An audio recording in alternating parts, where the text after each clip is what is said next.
Assalamualaikum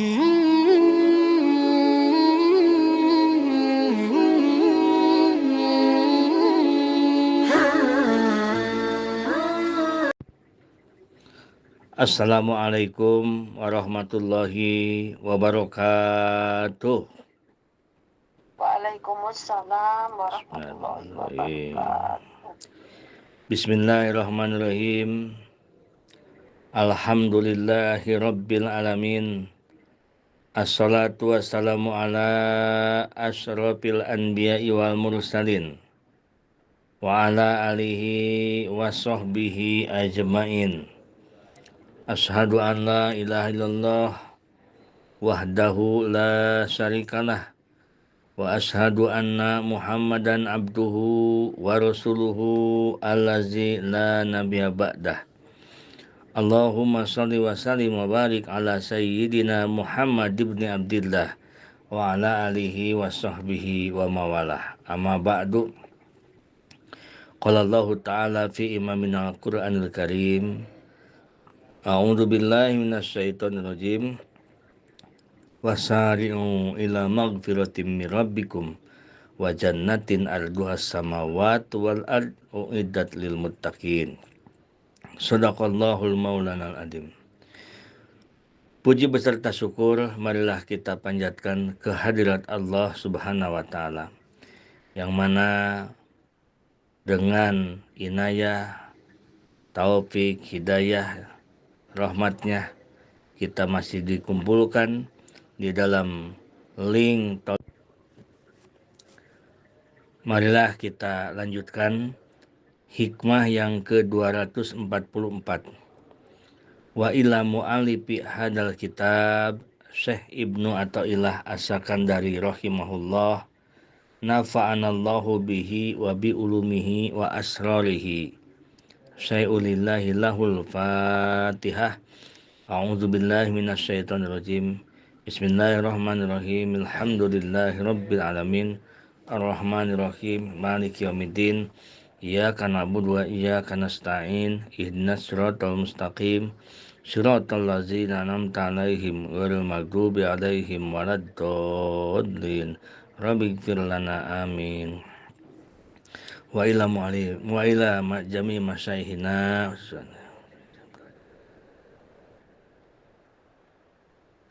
Syai'ulillahil fatihah. A'udzu billahi minasyaitonir rajim. Bismillahirrahmanirrahim. Alhamdulillahi rabbil alamin. Ar-Rahmanir Rahim. Maliki yaumiddin. Iyyaka na'budu wa iyyaka nasta'in. Ihdinas siratal mustaqim. Siratal ladzina an'amta 'alaihim ghairil maghdubi 'alaihim waladdallin. Laula mayadinun nufus ma tahaqqaqa sairus sairin. Idla masapata bainaka wa bainahu hatta tatwiyaha rihlatuha wala qata'ata bainaka wa bainahu hatta tamhuwaha wa waslatuha. Jika tidak ada medan-medan nafsu, artinya ini judulnya nih. Jika tidak ada medan-medan nafsu, niscaya tidaklah ada perjalanan yang berjalan. Perjalanan yang berjalan itu namanya suluk. Karena tidak ada jarak antara engkau dan Allah, sehingga engkau lalui. Dan tidak ada permusuhan antara engkau dan Allah, sehingga engkau menghapuskan akan itu permusuhan oleh cinta engkau kepadanya. Nah, itu judulnya. Jamaah RPM yang dirahmati Allah Subhanahu wa taala. Ini akan menjelaskan tentang suluk. Jadi suluk itu adalah bahasa Arab, artinya adalah berjalan. Salik adalah yang berjalan, salikun adalah orang-orang yang berjalan. Tetapi berjalan ini bukan berjalan dengan kaki.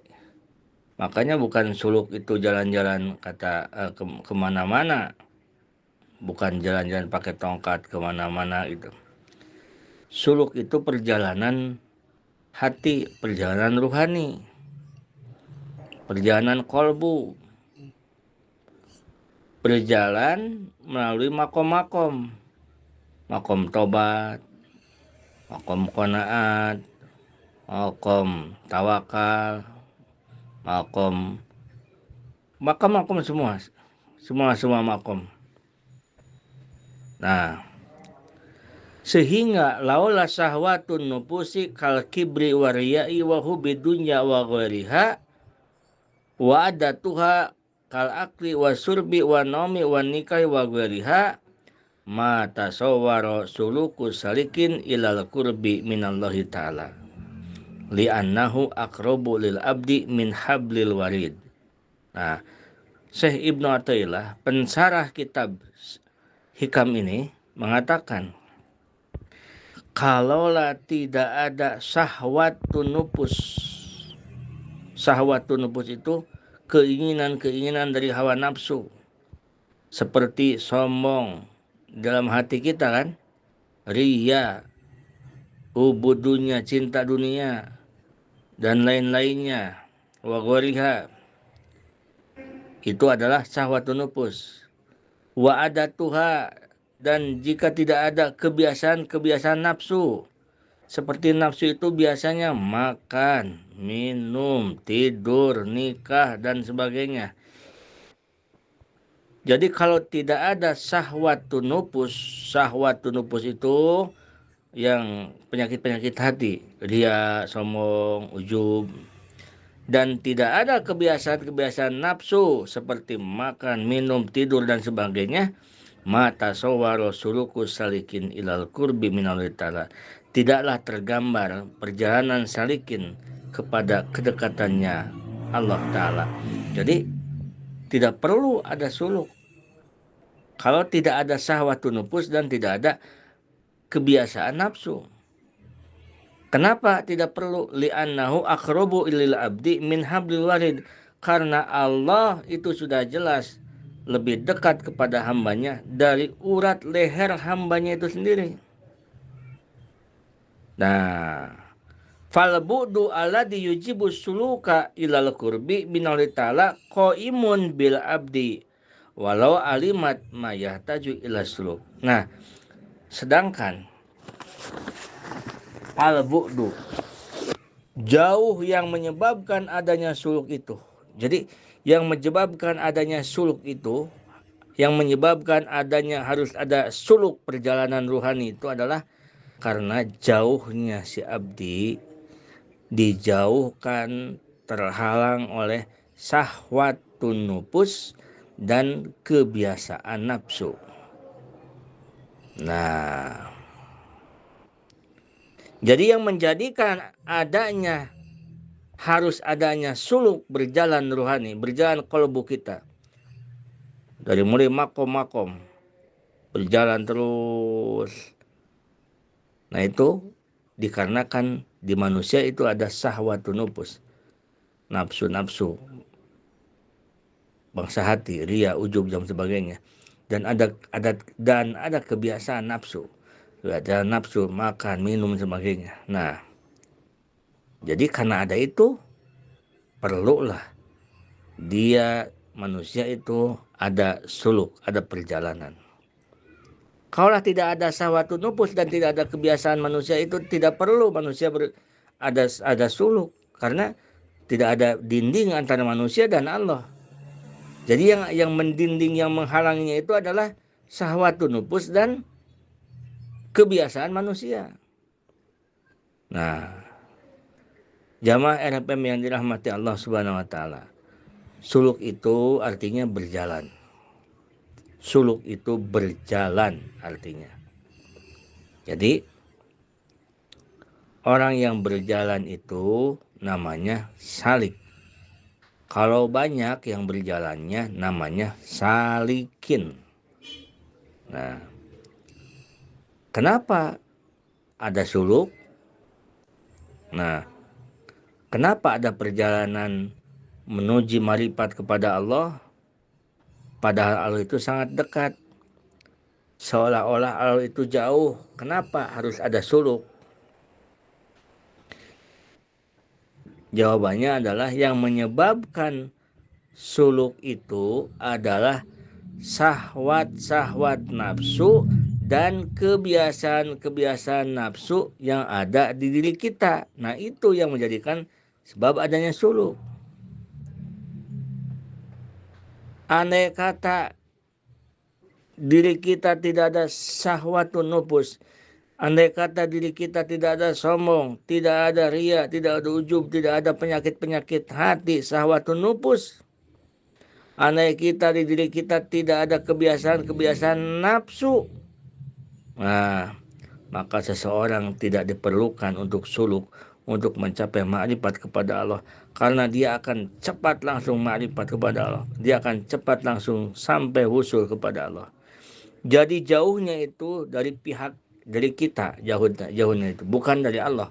Jauhnya itu dari kita. Banyaknya hijab-hijab, banyaknya penghalang-penghalang, sehingga melihat sesuatu hati kita pun hanya ke sesuatu itu. Melihat gunung, hati kita hanya ke gunung. Mata melihat sesuatu yang kita lihat, hati pun hanya ke sesuatu itu. Nah, kenapa hati kita terhalang dari ingat kepada Allah? Melihat gunung nggak ingat ke Allah, melihat makhluk nggak ingat ke Allah, mendengar suara nggak ingat ke Allah.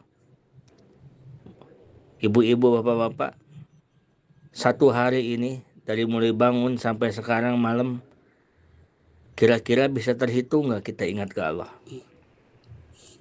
Apa tidak bisa terhitung karena sering, atau terhitung karena masih sedikit, atau sama sekali nggak melakukan kita ingat ke Allah hari ini, sehari ini, jangan lihat ke belakang, hari ini saja kita akan dalam rangka riyadoh dari mulai bangun sampai jam sekarang.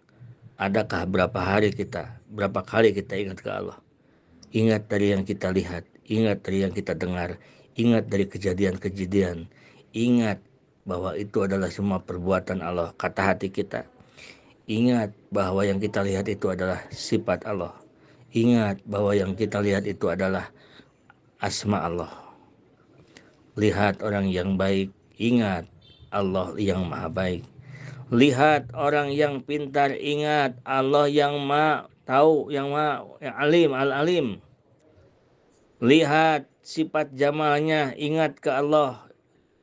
Lihat sesuatu yang tidak baik kita lihat, kita dengar, yang buruk, ingat kita ke jalannya Allah. Kira-kira ibu-ibu, bapak-bapak terhitung hari ini atau blank? Halo? Ya Ustadz, nggak terhitung karena memang tidak dihitung. Asal ingat aja, ingat setiap saat ingat kayak gitu Ustadz. Baik, nanti ditanya jawab ya. Jadi ingat itu, ingat yang menjadi zauqiyah, ingat yang menjadi rasa, bukan ingat-ingat doang. Oh ingat bukan begitu. Ingat yang sudah jadi rasa. Tetapi ingat yang sudah zauqiyah, ya. Ingat yang sudah jadi zauqiyah. Tapi belajarnya dari ingat. Ingat begini, ingat begini, ingat begini. Kenapa saya tanyakan begitu? Bukan harus dihitung maksudnya. Karena kadang-kadang orang itu ngaji tetapi nggak diamalkan. Paham nggak Ibu pertanyaannya? Udah. Kita ngaji tentang kita ingat kepada Allah, tetapi pas ketemu hari-hari kita kok nggak ada ingat ke Allah ya. Nah berarti kalau nggak ada ingat ke Allah berarti kita belum mengamalkan. Jadi maksudnya bukan suruh dihitung, tetapi adalah kita belajar sehari-hari itu kita ingat kepada Allah.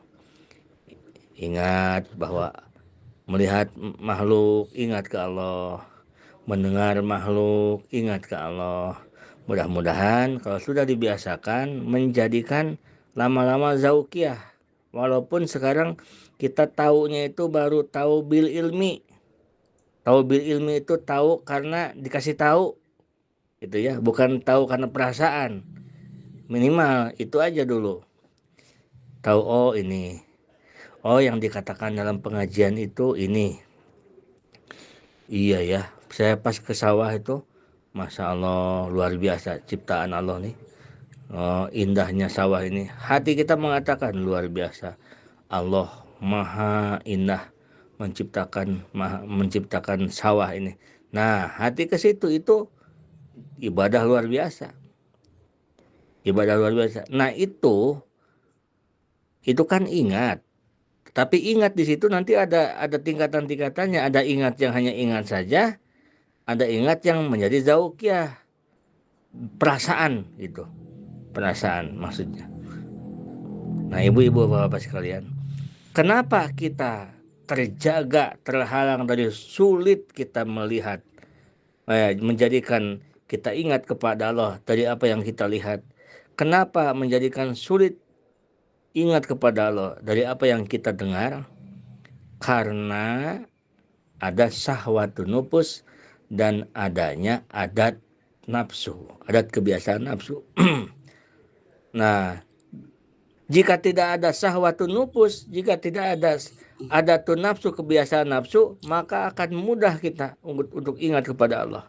Oleh sebab itu, meriadoh, mendidik nafsu itu dengan apa? Dengan suluk.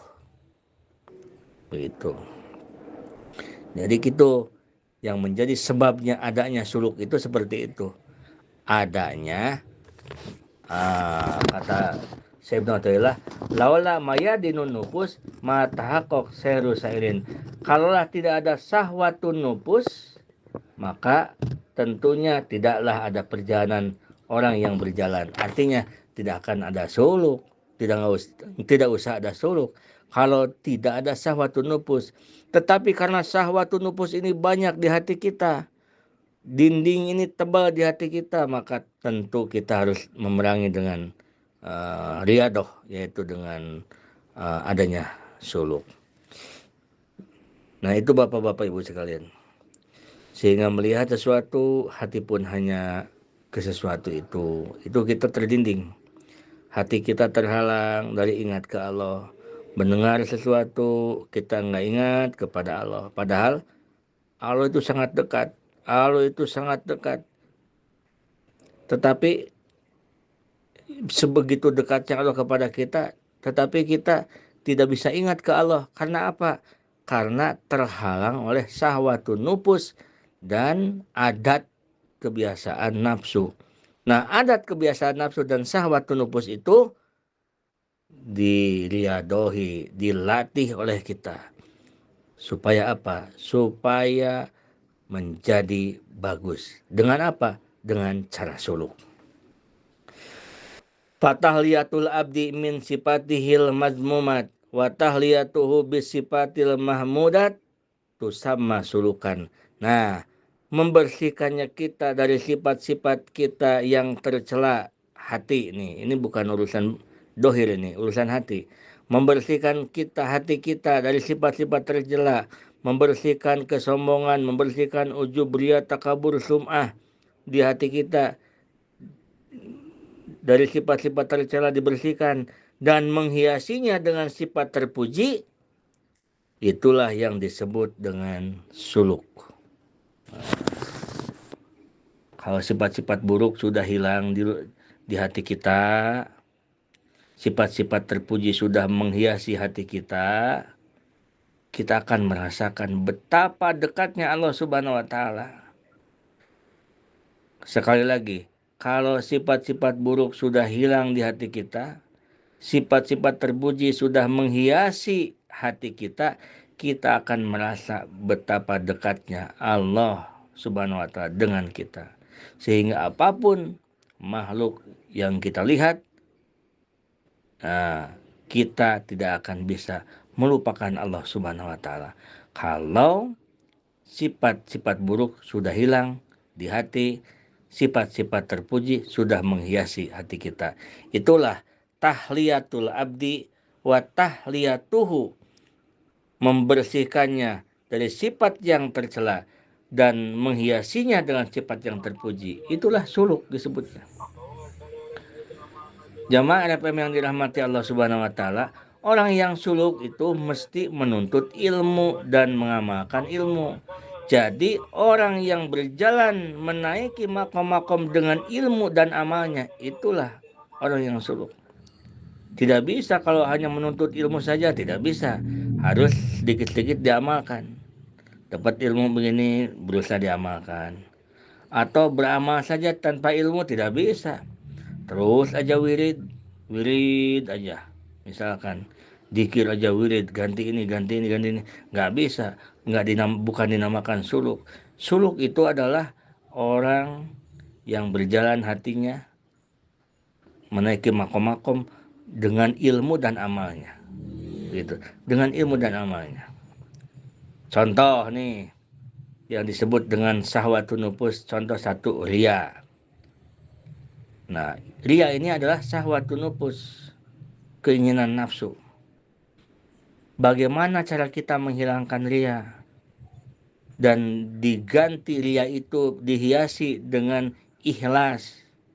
Nah, lalu kita berusaha untuk menghilangkan riya dan berusaha untuk menghiasi riya diganti dengan ikhlas. Itulah orang yang salik, orang yang sedang berjalan suluk. Seseorang ibadah yang semata-mata karena Allah semata, Allah cinta terhadap orang tersebut hingga Allah umumkan di alam langit. Diumumkan di para malaikat. Allah mengumumkan kepada Jibril, wahai Jibril, aku mencintai hamba tersebut. Umumkan olehmu ke seluruh malaikat. Malaikat Jibril pun mengumumkan, wahai para malaikat, Allah mencintai si fulan. Aku pun mencintai si fulan, dan kamu sekalian pun diperintah Allah untuk mencintai si fulan. Nah, malaikat semua mencintai orang tersebut. Nah, kalau sudah dicintai oleh makhluk yang ada di langit, maka makhluk yang ada di bumi, yaitu manusia, seluruhnya akan mencintai dan menyayangi orang tersebut. Nah, itu orang kalau misalkan melaksanakan ibadahnya itu dia karena Allah. Karena ibadahnya karena Allah, sehingga dia dipuji di alam langit. Dipuji di alam langit. Nah, tetapi kalau ibadahnya riya, tujuannya ingin dimuliakan manusia. Dia ngaji Qur'annya tujuan ingin dimuliakan manusia. Dia wiridnya tujuannya ingin mendapat kemuliaan. Itu malah tidak akan dapat. Kemuliaannya tidak akan dapat. Yang ia dapatkan malah dihinakan manusia. Jadi kalau ingin mencari kedudukan di manusia, caranya hanya satu. Jadikanlah diri kita orang yang dicintai Allah Subhanahu wa ta'ala. Sekali lagi, ini harus pakai tinta merah nih. Harus digaris bawahi, penting. Jadi kalau diri kita ingin dicintai manusia, jadi kalau kita ingin dimuliakan manusia, ingin dicintai manusia, caranya satu. Jadikanlah diri kita orang yang dicintai Allah Subhanahu wa ta'ala. Setelah kita dicintai Allah, semua manusia insya Allah tundukkan, Allah jadikan kasih sayang terhadap kita. Makanya kita kalau punya anak, misalkan jauh atau lagi merantau, kita kasih tahu, nah jangan lupakan sholat, nah jangan lupakan ibadah. Nah, jadilah orang yang dicintai Allah. Nah, perbanyak sholawat. Nah, perbanyak amal-amalan yang tadi itu. Subuh apa malam kemarin, yang memancing cintanya Allah. Jadilah orang pemurah. Jadilah orang yang berbaik kepada orang tua. Banyak kan yang kemarin, nggak usah diulang lagi. Nah, karena apa? Karena jika orang dicintai Allah, maka orang itu akan dicintai, disukai oleh seluruh orang. Gitu. Tetapi kalau kita menggunakan ibadah, menggunakan baca yasin, menggunakan waqiah, menggunakan sholawat, kita memohon kepada Allah agar orang-orang tunduk kepada kita, berarti motivasinya kita ibadah itu untuk menundukkan orang, tidak akan pernah terjadi. Walaupun terjadi, dia dimuliakan 1 bulan, 6 bulan, atau 1 tahun, kesononya pasti dihinakan. Begitu. Karena manusia itu menghormati kita, karena manusia tidak tahu siapa kita sebenarnya. Jikalau kita diketahui kita sebenarnya siapa, kebobrokan kita diketahui, maka manusia itu kan berhenti memujinya. Kalau Allah itu Maha tahu, sudah tahu Allah keadaan kita, kekurangan kita sudah tahu, keburukan kita sudah tahu, tetapi Allah itu Maha bijaksana, Allah itu Maha kasih sayang. Kalau kita ibadah karena Allah, manusia ditundukkan menjadi kasih sayang terhadap kita. Beda nggak Ibu? Ibu-ibu beda nggak? Sekali lagi, nih, kalau kita baca sholawat, contoh sholawat aja, lalu motivasinya kita membaca sholawat agar manusia baik terhadap kita, itu tidak akan pernah kita dapatkan. Walaupun kita dapatkan seminggu atau sebulan atau 6 bulan atau setahun, pasti akan berhenti memuliakan kita. Karena apa? Kalau ketahuan kita brok-broknya, akan berhenti orang memuliakan kita. Karena manusia itu memuliakan kita karena tidak tahu sebetulnya. Tetapi kalau kita baca sholawat karena Allah, lillahi ta'ala, tidak ada tujuan apa-apa, karena Allah. Allah padahal tahu kebobrokan kita, kekurangan kita, tetapi Allah tutupi dan Allah jadikan manusia jadi sayang dan memuliakan kita. Kartos ya Ibu? Mengerti tidak Ibu? Ya, mengerti. Begitu. Jadi sekali lagi, jangan dipaham ngaji hikam itu untuk mempersulit kita, untuk seakan-akan kita itu jangan banyak minta kepada Allah. Bukan, tetapi justru supaya kita ini, apalagi kita yang bermasalah, benar-benar kita mendapatkan pertolongan Allah. Bukan istidraj, bukan ditolong hanya sebulan lalu jatuh lebih-lebih ruksak. Ada kan yang begitu Pak Haji Aziz ya? Ditolong sebulan, habis ditolong jungkir baliknya minta ampun, langsung jatuh ke dasar jurang, kan begitu. Nah, yang kita inginkan itu pertolongan Allah yang benar-benar. Jadi caranya buang jauh-jauh ibadah, wirid, apapun, motivasinya itu untuk rezeki datang ke kita, motivasinya untuk manusia memuliakan kita, buang jauh-jauh yang seperti itu, jangan pernah disentuh lagi. Semakin kita karena itu, semakin tidak akan dapat itu. Tetapi karena Allah, kita sholawat karena Allah, tujuannya karena Allah. Kalau kita semakin karena Allah, padahal Allah tahu keburukan kita, Allah tahu kita ini banyak dosa, banyak salah sama Allah, tetapi Allah maha mulia, maha bijaksana. Walaupun Allah tahu, kalau kita baca sholawat, kita ibadah karena Allah, Allah jadikan kita orang dicintai oleh Allah. Setelah Allah jadikan kita orang dicintai oleh Allah, diumumkan oleh Allah, jadilah semuanya manusia menyayangi kita. Tidak ada istilah tidak mungkin bagi orang yang sudah disayangi oleh Allah. Begitu ibu-ibu, bapak-bapak. Jadi intinya tidak ada yang tidak mungkin kalau sudah Allah berkehendak. Jamaah RFM yang dirahmati Allah Subhanahu wa taala. Nah, dengan mengetahui begini, kita tidak akan lagi ibadah karena ingin dipuji orang. Kita tidak akan lagi ibadah karena ingin disayang orang. Karena tidak akan dapat. Kalaupun dapat, tidak akan lama, dan setelah tahu orang tersebut akan berhentilah memujinya. Tetapi kita akan ibadah karena Allah Subhanahu wa taala. Nah, itu namanya suluk. mengetahui kekurangan kita. Setelah mengetahui kekurangan kita, cari obatnya. Oh, obatnya harus karena Allah.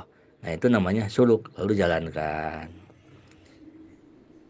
Kalau ibu-ibu sudah berubah, sudah ganti tujuan, itu namanya sedang suluk. Paham Pak Sugeng? Ya. Ini bukan bukan suluk bawa tongkat terus naik ke Gunung Ciremai, bukan, ya. Yang kedua, ria itu akibatnya toma. Dia tidak peduli dihina, tidak peduli dicela, dicaci maki orang. Nggak apa-apa, yang penting dia sugih, kaya, dapat dunia. Nah, apabila ria itu berdasarkan toma, kita harus tahu. Anallaha lamusakhirona lil qulub bil man'i wal i'ta. Sesungguhnya Allah menundukkan hati-hati manusia dengan menahan atau memberi. Bagaimanapun beramal supaya orang itu memberi uang kepada kita, kalau Allah menutup hatinya, tidak akan terjadi. Tidak akan terjadi memberi. Tapi walaupun kita tidak kelihatan beramal oleh orang tersebut, nah, kita wirid tidak terlihat oleh orang tersebut, kalau Allah tundukkan seseorang, maka akan terjadi pemberian tersebut. Nanti habis kajian, kita kasih testimoni, bukti nyata. Artinya, jika kita mempunyai sesuatu, kita hanya melaksanakan syariat. Misalkan kita mau, ada yang syariatnya ke pasar, carilah ke pasar. Ada yang syariatnya ke kebun, carilah ke kebun. Tetapi hati kita jangan bersandar. Kita tahu bahwa rezeki kita itu bukan di kebun, dari Allah. Kalau kita ke kebun, ya kita ikhtiar, karena kita tidak tahu mau dari mana sesungguhnya. Mata ke kebun, biar di kebun juga untungnya kurang, nggak apa-apa lah, karena Allah. Karena kita yakin rezeki itu dari Allah Subhanahu wa Ta'ala. Nah, itu insya Allah akan beda. Kalau dibiasakan seperti itu akan beda. Jamaah RPM yang dirahmati Allah Subhanahu wa Ta'ala. Allah yang membuka tutup hati manusia. Bukan manusia yang membuka tutup hati manusia, itu bukan manusia. Ya muqallibal qulub, wahai zat yang membolak-balik hati, begitu kan? Nah, kalau kita ingin membuang ria, lalu kita pelajari cara-caranya membuang ria itu bagaimana. Lalu kita praktekkan, berusaha menerapkan di diri kita bagaimana supaya kita tidak ria. Itulah namanya suluk. Itu. Suluk itu orang yang mengetahui caranya dan mengamalkan, tahu cara membuang ria begini, lalu lakukan, terapkan, latih dirinya supaya jangan begitu. Nah, itulah suluk. Jadi andai kata ria, sombong, cinta dunia tidak ada di diri kita, tidak perlu adanya suluk. Nah, itulah yang dimaksud dengan laula maya dinun nupus. Jamaah RPM yang dirahmati Allah Subhanahu wa Ta'ala. Begitupun sombong. Sombong itu merupakan syahwatun nupus, merasa bangga kalau dipuji, kalau disanjung orang, merasa sedih kalau dihina orang. Itulah syahwatun nupus. Syahwatun nupus itu keinginan nafsu. Nafsu itu inginnya dipuji orang, kalau dihina sedih. Nah, selama ada kesombongan di dalam hati kita, kita tidak akan pernah merasakan dekatnya Allah. Untuk membuang sombong itu, kita belajar ilmunya. Alhasil, kesimpulan, annahu idan tifa isahawati la yahtaju ila suluki bi anallaha qaribun la masafata bainaka wa bainahu. Kesimpulannya, bahwa ketika sudah hilang syahwatun nufus, ketika sudah tidak ada adat kebiasaan nafsu, maka tidak perlu lagi adanya suluk. Karena Allah Subhanahu wa Ta'ala dekat dengan kita, tidak ada jarak antara kita dengan Allah Subhanahu wa Ta'ala. Yang menimbulkan adanya suluk adalah karena adanya nafsu, syahwatun nufus, dan adat kebiasaan sebagai manusia. Hadanallahu wa iyyakum ajmain. Assalamualaikum warahmatullahi wabarakatuh.